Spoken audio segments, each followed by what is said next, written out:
நாடாளுமன்ற தேர்தல் நடப்பதற்கு 2 ஆண்டுகளுக்கு முன்பே இந்தியாவில் இருக்கின்ற நமது இந்தியா கூட்டணியுடைய செயல்பாடு தேர்தலை எதிர்கொள்வதற்கு முன்பாக தமிழ்நாட்டில் 2 வருஷத்துக்கு முன்னாடியே தேர்தல் வேலையை திறந்தார்.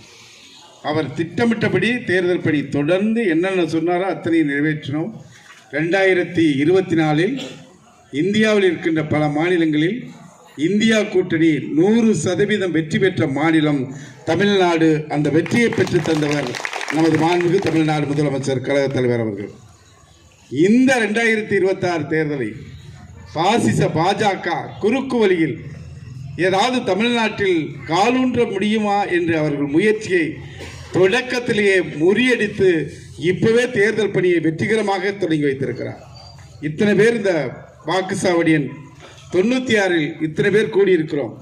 வேற எந்த கட்சிக்காவது இத்தனை பேர் கூட்ட முடியுமா?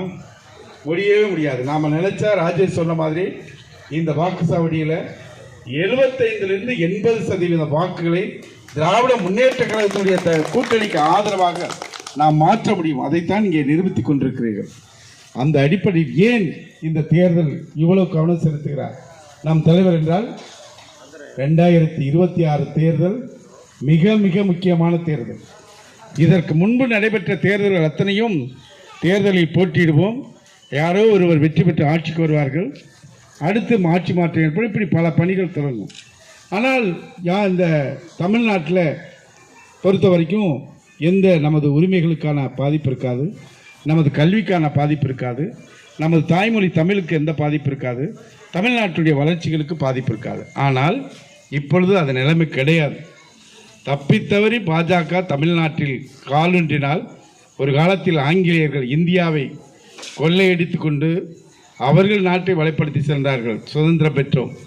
இன்றைக்கு நாம் கொடுக்கின்ற வரிப்பணம் ஜிஎஸ்டி போன்ற வரிப்பணத்தை பெற்றுக்கொண்டு பாஜக அரசானது திருப்பி நமக்கு திட்டங்களாக தர வேண்டும். மக்களாட்சியின் தத்துவம் அதுதான். மக்களிடத்திலிருந்து பெறப்படுகின்ற நிதியை மீண்டும் அந்த மக்களுக்காக திட்டங்களாக வழங்கி அந்த மக்களை காப்பாற்றக்கூடியது மக்களாட்சி தத்துவத்தினுடைய கோட்பாடு. ஆனால் இன்றைக்கு பாஜக அரசாங்கம் ஜிஎஸ்டி இன்றைக்கு 18%, 28% வரைக்கும் ஜிஎஸ்டியை போட்டு ரத்தத்தை உறிஞ்சிற மாதிரி உறிஞ்சிட்டாங்க. ஒரு காலத்தில் இந்த நாம் லட்சக்கணக்கில் வரி கட்டுறோம், ஆனால் கோடிக்கணக்கான ரூபாய் வரி கட்டிட்டு நாம் வழங்க வேண்டிய நிதி இங்கே வழங்க மறுக்கிறார்கள். ஆனால் ஒன்றிய அரசாங்க கஜானாவிலே பல லட்சம் கோடி பணம் இருக்கு. அதையெல்லாம் என்ன செய்யறாங்க? 2 பேருக்கு தான் பயன்படுத்துறாங்க. அம்பானிக்கும் அதானிக்கும் கார்பரேட் கம்பெனிகளுக்கு அவர்களுக்கு கடன் 40,000 கோடி 50,000 கோடி கொடுக்குறாங்க. நாட்டுடைய நிதி அமைச்சர் நிர்மலா சீதாராமன் என்ன பண்றார்? மோடி என்ன சொல்றாரோ, அமித்ஷா என்ன சொல்றாரோ அதை கேட்டு வாங்கலாம் இல்லை அதை கேட்டு என்ன பண்றாருன்னா, வருஷ முடிவில் கடனை செலுத்த முடியல அப்படின்னு 44,000 கோடி இந்த வருஷம் மட்டும் கடனை தள்ளுபடி பண்ணியிருக்காங்க. ஆனால் நாம பெற்ற விவசாய கடனை, நாம பெற்ற இந்த கல்வி கடனை இதையெல்லாம் அவங்க தள்ளுபடி செய்யறதே இல்லை. ஆனால் நம்ம முதலமைச்சர் இன்றைக்கு ஆட்சி பொறுப்பேற்ற இந்த 4.5 ஆண்டு காலத்தில் விடியல் பேருந்து பயணம் மற்றும் பார்த்தீங்கன்னா 2,761 கோடி பயணங்கள் இன்றைக்கு மேற்கொண்டிருக்கிறார்கள். கிட்டத்தட்ட இந்த 28 மாதங்களில் 1,13,54,000 பேர் கலைஞர் மகளிர் உரிமை தொகையை பெற்றிருக்கிறார்கள். வழங்கப்பட்ட தொகை 30,000 கோடி.